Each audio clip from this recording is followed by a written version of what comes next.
Alright my friends, so in this video I'm gonna explain another feature which is the ternary operator. Now the ternary operator, it is the, let's say, the replacement, or not the replacement, it is the alternative solution for quick if statement that we can apply. Now you already know the if statement, of course, because I am assuming that you have some experience with basic JavaScript concepts, things like if else functions whatsoever. So the ternary operator, we can apply it instead of using the if else, and it is very handy for certain situations where I'm going to show you now basic usage of that. So let's go ahead and simulate an example. I'm going to create a variable. Okay, let's call it constant num. I'm going to call it age, okay, equal to, for example, 18, right?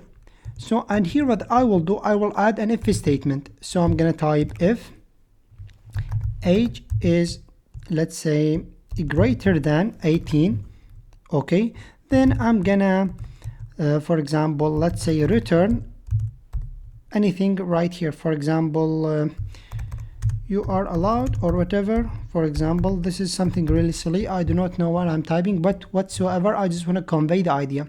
And here after that we need to add the else case, right? Else case, I'm just gonna return something else, right? So here you are not allowed. So let's save our time. So as you can see, in order for us to apply a very simple condition right here, this is not, we are not doing anything, right? So we are just checking and returning some values depending on our condition right here, which is if the age is let's say greater than 18, then we are gonna return something. Otherwise the user should receive this message right here, right?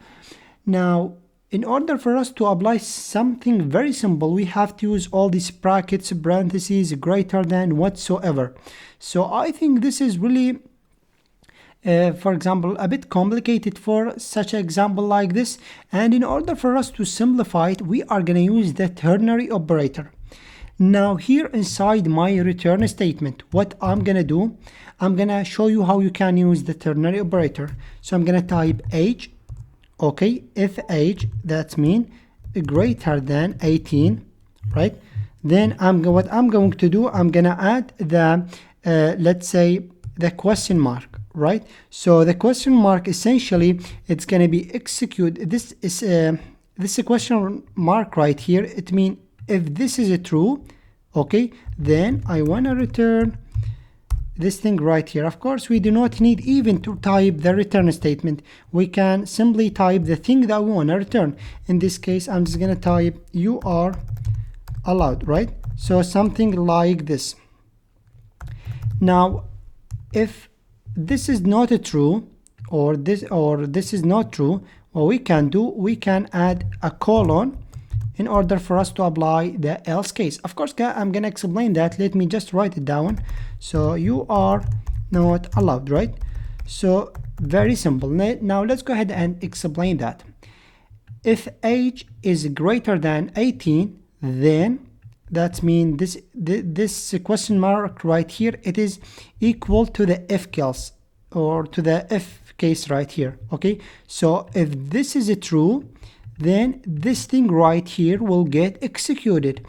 Otherwise, I'm gonna return this thing right here to the user. If we switch back to the user, we can see you are not allowed. Why is that? Because 18 is not greater than 18, right? If we make it 20, we are gonna get you are allowed, right? So as you can see, our code is perfectly fine. It's working just fine. Now, do not worry, I am giving you, for example, a basic example about the ternary operator, because after I'm going to show you in the next video a very complicated example about the template literals and also the ternary operator with the arrays on objects.